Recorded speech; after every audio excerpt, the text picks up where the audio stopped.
It was supposed to be the ultimate April Fool's prank. But when the tourist fired water at the royal guard's face, the silence that followed said, "Everything want to know what really happened.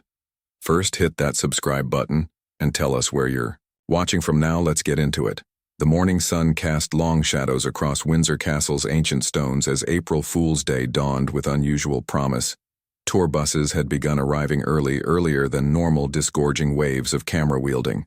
Visitors eager to capture the pageantry of the changing of the guard. Among them strode Jimmy Wilson, his Australian accent cutting through the respectful murmurs of the crowd. As he adjusted his expensive sunglasses, "This is going to be epic, mates," Jamie announced, his confident grin never wavering as he surveyed the growing throng of tourists. At 26, he'd built a modest online following back in Sydney, with what he called consequence-free comedy pranks that pushed boundaries while carefully dancing around actual repercussions. April Fool's Day at Windsor Castle couldn't ask for a better stage. His friends Mark and Liam exchanged uneasy glances as they trailed behind cameras already rolling despite their evident reluctance. "Maybe we should just do the standard tourist thing," Mark suggested. His voice lowered. "These guards aren't exactly known for their sense of humor." Jamie scoffed, running a hand through his carefully tousled hair. "They're paid to stand there and look pretty. Besides, everyone does the usual try to make the guard laugh routine. I'm going bigger." The gleam in his eye spoke of boundaries waiting to be crossed, a viral potential that overrode common sense. 20 yards away, Corporal Thomas Barnes stood at his post, scarlet uniform gleaming in the spring sunshine, bearskin cap adding imposing height to his already substantial frame. 8 years in the King's Guard had taught him to read crowds instinctively. Most visitors showed proper respect. Some tested boundaries with harmless antics, a rare few, like the loud Australian now positioning himself for maximum audience impact, came looking for trouble. Barnes remained motionless, his eyes fixed forward with practiced discipline behind that stoic gaze lay years of rigorous training and service that the approaching prankster couldn't begin to comprehend. As Jaime and his reluctant cameraman drew closer, Barnes did what he'd done countless times before he prepared to represent the crown, with unwavering dignity, regardless of whatever foolishness April 1st might bring. "Look at him," Jaime Stage whispered to his friends loud enough for nearby tourists to hear. "Standing there like a department store mannequin. Do you think they select them based on who can look the most constipated?" Several American teenagers snickered while a British couple shot disapproving glances. Jaime squared his shoulders and approached his practiced swagger, honed through years of pushing social boundaries. Back home, he'd built his reputation on increasingly audacious stunts, from interrupting university lectures, dressed as superheroes, to staging fake proposals in upscale restaurants. Each prank required escalation. Each new video demanded more shock value than the last. "This whole getup is just fancy. Dress up." Jamie continued, circling the guard with exaggerated scrutiny. Red coat, fluffy hat, shiny buttons.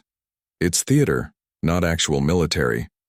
His dismissal betrayed profound ignorance about the elite soldiers who rotated between ceremonial duties and active deployment.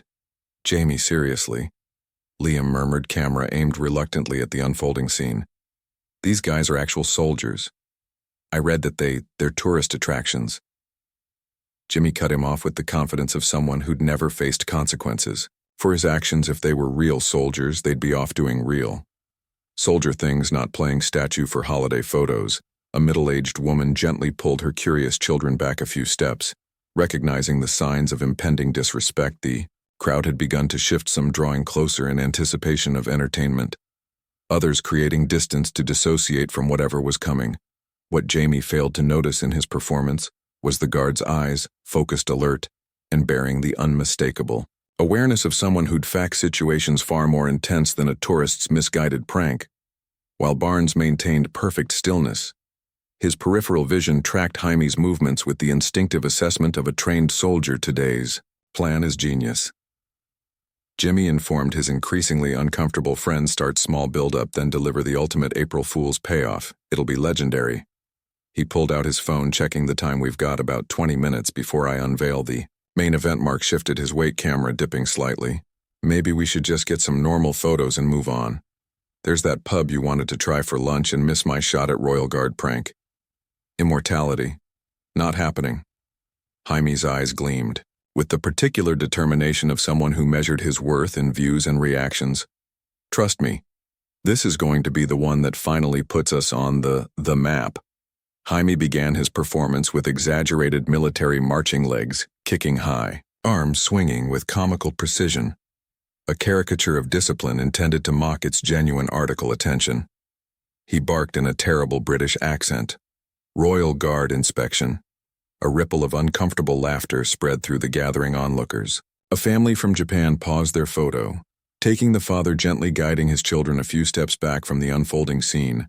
A German couple exchanged whispers, their expressions making clear their disapproval even across language barriers. Meanwhile, a school group of teenagers in matching blue blazers watched with mixed reactions, some giggling, others visibly embarrassed. "Sir," a castle staff member approached, her tone professional but firm. "I need to remind you that the King's Guards are serving military personnel. We ask that visitors show appropriate respect." Jimmy flashed his most charming smile. Just having a bit of April Fool's fun. No harm done. He waited until she moved along before muttering, "Killjoy," just loud enough for those nearby to hear, encouraged by having faced no real consequences. Jamie escalated. He moved closer to Barnes, posed for selfies with exaggerated faces, then pretended to polish the guard's buttons while providing running commentary. "Mr. Spot there, mate, can't have the Queen's sorry King's toy." Soldiers looking shabby. "This is getting out of hand," Mark whispered, but continued filming, caught between friendship, loyalty, and growing discomfort near the school group. Their history teacher spoke quietly but clearly to her students. "Despite what? That young man is suggesting the King's Guard are elite soldiers, ERS with combat training and experience. Most have served in conflict zones before receiving the honor of ceremonial duty." Jamie caught fragments of her explanation and rolled his eyes dramatically. "Hear that? Apparently I'm messing with an elite soldier." His air quotes and mocking tone drew a few nervous laughs, but increasingly fewer as the crowd's mood shifted throughout it all. Corporal Barnes remained perfectly motionless, his discipline forged through years of training that had prepared him for far worse than tourist antics. His gaze remained fixed forward, his posture immaculate. His breathing measured and controlled. Only the slightest tension in his jaw betrayed that he was indeed human. Jaime, interpreting this composure as weakness rather than strength, grew bolder. "See nothing, they might as well replace him with a waxwork, probably be cheaper to do." He leaned closer, examining the guard's face with theatrical interest. "Hello, anyone home, or did they just wind you up this morning and leave you here a few feet away?" A castle security guard spoke quietly into his radio, eyes never leaving Jamie. The staff's tolerance was visibly thinning, yet Jamie remained oblivious, riding the momentary attention like a wave, already planning his next escalation time to take things up a notch. He announced to his increasingly reluctant audience, "This is just the warm-up act." The morning wore on, and Jim's antics grew progressively more intrusive. He began narrating an imaginary nature documentary about the elusive Royal Guard in its natural habitat, complete with exaggerated Australian accent. When that failed to provoke a reaction, he started a one-sided interview, holding an invisible microphone to the guard's face and answering his own ridiculous questions. "Does it hurt to wear a dead bear on your head all day?" No comment. "I'll take that as a yes," Jamie declared to diminishing laughter behind Barnes's impassive expression. His mind briefly flashed to his training at Kark 18, grueling weeks where he'd learned to maintain composure under far greater pressure than tourist pranks. He recalled his drill sergeant's thundering voice. "Your discipline reflects centuries of tradition. Your bearing represents the crown itself." The memory strengthened his resolve as Jim's behavior worsened. "Jamie, seriously, let's move on." Liam pleaded, camera still rolling but enthusiasm long gone. "You've done enough for one video." "Not even close," Jimmy replied, lowering his voice conspiratorially. "I haven't shown you the main event yet." He patted his backpack with a wink. "It's April. Fools go big or go home." Mark stepped closer, genuine concern crossing his face. "What exactly are you planning?" "Just watch." Jamie grinned. "It'll be the ultimate guard reaction video. Trust me, people will be talking about this for years." Nearby tourists had begun giving them a wide berth, parents steering children to different vantage points, Couples finding reasons to move along the courtyard. The atmosphere had shifted from tourist excitement to something more uncomfortable, the tension of witnessing someone crossing boundaries of basic decency. Jamie noticed the thinning crowd around him and doubled down, his voice growing louder, his gestures more expansive. His comments became increasingly personal, mocking everything from the guard's posture to speculating rudely about what might be underneath the fancy costume. "Do they make you audition for this gig?" he asked. "Nobody in particular stand perfectly still while some idiot tourist tries to make you laugh. Bet that's not what you signed up for when you joined the costume department." Each disrespectful comment revealed Jaime's profound ignorance about the elite soldiers who rotated between ceremonial duties. An active deployment for men like Barnes standing guard was not merely ceremonial. It was an honor earned through years of service, often including combat rotations that tourists like Jamie couldn't comprehend. A security guard moved closer, speaking quietly into his radio while maintaining a clear view of the escalating situation. The history teacher had relocated her students to a different area entirely, occasionally glancing back with disapproval. "All right, mates," Jimmy announced, reaching for his backpack with theatrical flourish. Time for the main event. The April Fool's prank to end all pranks. His friends exchanged alarmed glances as he unzipped the bag. "I've been saving this all morning." The remaining onlookers sensed the crossing of an invisible line. Several more stepped back, while others watched with the morbid fascination of witnesses to an impending car crash. Jamie, however, appeared oblivious to the shifting atmosphere, focused entirely on his moment of perceived glory. Sometimes, he declared, you need to make a splash to get noticed with a magician's flourish. Jamie pulled from his backpack what appeared to be an expensive professional camera. Only his friends recognized it for what it truly was, a high-quality water gun meticulously disguised to resemble photography equipment. The modifications had cost Jamie nearly $200 from a specialty prop shop in London, an investment he deemed worthwhile for what he called prank immortality. "Now everyone," Jimmy announced, slipping back into his role as entertainer. "I'm going to capture a very special moment with His Majesty's finest." He raised the fake camera, adjusting non-existent settings with practiced movements. Several tourists raised their actual cameras, sensing a moment worth documenting, though for entirely different reasons than Jamie imagined. The history teacher, noticing the gleam of plastic where a lens should be, suddenly understood what was about to happen. "Stop," she called out, breaking into a quick walk toward Jimmy. "That's completely inappropriate." But Jamie had committed fully to his performance. And now for the ultimate royal portrait on this fine April Fool's Day. He began a theatrical countdown, playing to his dwindling but attentive audience. 3, 2, 1. The disguised water gun discharged with shocking force, sending a concentrated stream of water directly into Corporal Barnes's face. The liquid splashed across his immaculate uniform, darkening the scarlet fabric and dripping from his bearskin cap in steady rivulets for a heartbeat that seemed to stretch into eternity. No one moved. Not Jamie. Not the crowd. Not even the security personnel who had started forward too late. The collective gasp that followed seemed to pull all oxygen from the courtyard cameras, lowered in shock. Parents physically turned children away from the scene. Jaime's own friends stepped backward, instinctively distancing themselves from what they now recognized as a serious transgression. Barnes remained perfectly still, water streaming down his face, his training so ingrained that even this direct assault didn't immediately break his stance. Droplets gathered on his chin, fell to chest, darkened the medals that represented actual service.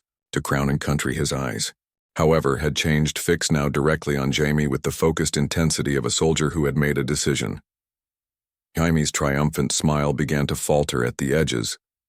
The lack of immediate reaction wasn't what he'd expected. The crowd's horror, rather than amusement, wasn't in his mental script. Something in the guard's unwavering gaze sent the first chill of realization down his spine. "It's just water, mate," Jimmy offered weakly. The fake camera still clutched in his increasingly unsteady hands. April Fool's, right? All in good. The movement, when it finally came, was so swift and precise that onlookers would later disagree about exactly what they'd seen. Barnes stepped forward with military efficiency, each motion economical and purposeful. His white-gloved hand closed around Jaime's wrist with controlled pressure, not injuring but completely immobilizing. With his other hand, he relieved Jaime of the fake camera in one smooth motion that spoke of tactical training rather than ceremonial. Practice Jim's bravado evaporated instantly, his face draining of color as he found himself firmly secured by a man whose training and capability he had so thoroughly underestimated. The guard's grip wasn't painful, but it communicated with perfect clarity that any resistance would be unwise. It was just a joke. Jimmy stammered, his Australian accent suddenly thicker with nervousness. The courtyard had fallen into complete silence, the tension almost suffocating as the consequences of his prank began to materialize in real time. Barnes's expression remained professional, but there was something in his eyes that made James swallow hard, the unmistakable look of someone who had faced actual threats and knew precisely how to handle them. Water continued to drip from the guard's uniform as he held Jaime in place, waiting for the security personnel, who were now rushing toward them in that moment, staring into the composed but unyielding face of the man he'd assaulted for entertainment. Jamie Wilson finally began to understand the difference between a prank and a profound mistake. The weapon Sir Barnes stated firmly, his voice carrying the clear authority of command. Despite its measured tone, he held the confiscated water gun, with the same precise grip he would use for actual contraband. Jaime's wrist remained secured in Barnes' other hand, the guard's posture revealing years of tactical training that had nothing to do with ceremonial duty. "It's just a toy," Jimmy protested, weakly, his trademark confidence evaporating under Barnes's unwavering gaze. "Just a bit of April Fool's fun, no harm. Assaulting a king's guard is a criminal offense." Barnes interrupted each word, precise and controlled despite the water still dripping from his face. "Not a prank, not a joke, not entertainment." Two castle security officers arrived, positioning themselves on either side of Jamie. The crowd had formed a perfect circle around the scene, smartphones capturing every moment of Jaime's humiliation. His friend stood. Frozen cameras lowered their expressions, a mixture of embarrassment and relief that they weren't standing in Jay's place. "Just a prank, mate." Jamie attempted again, a nervous laugh dying in his throat as it met Barnes's steady gaze. "This uniform isn't a costume." Barnes replied, his composure remarkable given the circumstances. "These medals aren't props." He released Jaime's wrist as security took position, but his presence remained commanding before. "Standing on this post today, I completed 2 tours in Iraq. The men who stand at Buckingham Palace tomorrow returned recently from NATO exercises in Eastern Europe." Jamie blinked, his perception visibly shifting as Barnes continued, "Each button on this tunic, each crease, each piece of brass represents over 300 years of unbroken service to the crown." Barnes explained, not with anger, but with the clear purpose of education. "When you mock this uniform, you mock the sacrifices of every soldier who has worn it, including those who never returned home." The crowd remained silent, the only sound being the soft drip of water from Barnes's uniform onto the ancient stones, beneath several older British visitors nodded in solemn agreement with the guard's words. I didn't know." Jimmy admitted, his bra completely collapsed. "Honestly, I thought you were just like ceremonial, not real soldiers. Every guard on ceremonial duty has earned their place through actual military service," Barnes explained. "The privilege of standing here comes after proving oneself in training and often in combat." One of the security officers spoke into his radio, confirming that police had been notified. Jaime's face paled further at this development. "Are those real medals?" Jamie asked. His tone completely transformed, genuine curiosity replacing his earlier mockery. Barnes gave a single nod.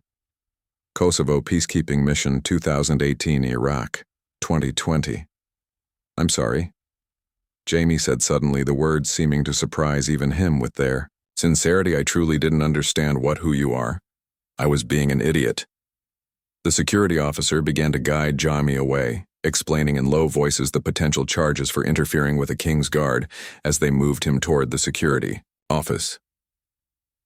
Jaime looked back over his shoulder. "For what it's worth," he called, "I really am sorry. I was wrong about everything." Barnes acknowledged this with the slightest inclination of his head before returning to his position with practiced precision. In one smooth motion, he resumed his stance. Shoulders back, chin upper positioned perfectly, only the darkened patches on his scarlet tunic gave any indication of the incident that had just occurred. The watching crowd remained silent for a moment, longer then slowly respectfully began to disperse as they moved away. Their manner had changed, few opposed for silly photos, more stood at a respectful distance. Observing with newfound appreciation, parents could be heard explaining to their children the true meaning of the guards' presence. Mark and Liam approached the security officers, quietly identifying themselves as Jaime's friends and asking what would happen next. Their cameras were now completely lowered, their earlier role as documentarians of Jaime's prank abandoned in favor of genuine concern through it all. Barnes maintained his post, the water slowly drying on his uniform in the spring sunshine. His eyes had returned to their forward gaze, his posture immaculate, his dignity completely intact despite the assault he'd endured in the face of disrespect. He had responded not with anger, but with education, a response that had transformed at least one tourist's perception completely. As the courtyard returned to its normal rhythm, the only evidence of the incident was the slightly darker patches on a scarlet uniform, and the profound lesson etched into the memories of everyone who had witnessed it. Sometimes the most powerful lessons come when our misconceptions meet reality. Head on. What began as an April Fool's prank ended as a moment of genuine understanding about the men and women behind the ceremonial uniforms that guard Britain's royal traditions. While pranks can bring laughter and create memories, there's a clear line between harmless fun and disrespect, a line that becomes visible only when we take the time to understand the traditions we encounter, rather than dismissing what we don't immediately comprehend. If this story made you think differently about the Royal Guards, hit that like button and subscribe to hear more stories that might change your perspective. Don't forget to tap the bell icon to be notified when we post new videos about the people behind the uniforms. What April Fool's prank have you seen cross the line from funny to disrespectful? Have you ever gained sudden respect for a tradition after learning what it truly represents? Share your thoughts in the comments below. Check out more Royal Guard stories appearing on your screen right now, and we'll be back tomorrow with another new story reminding you what true service means.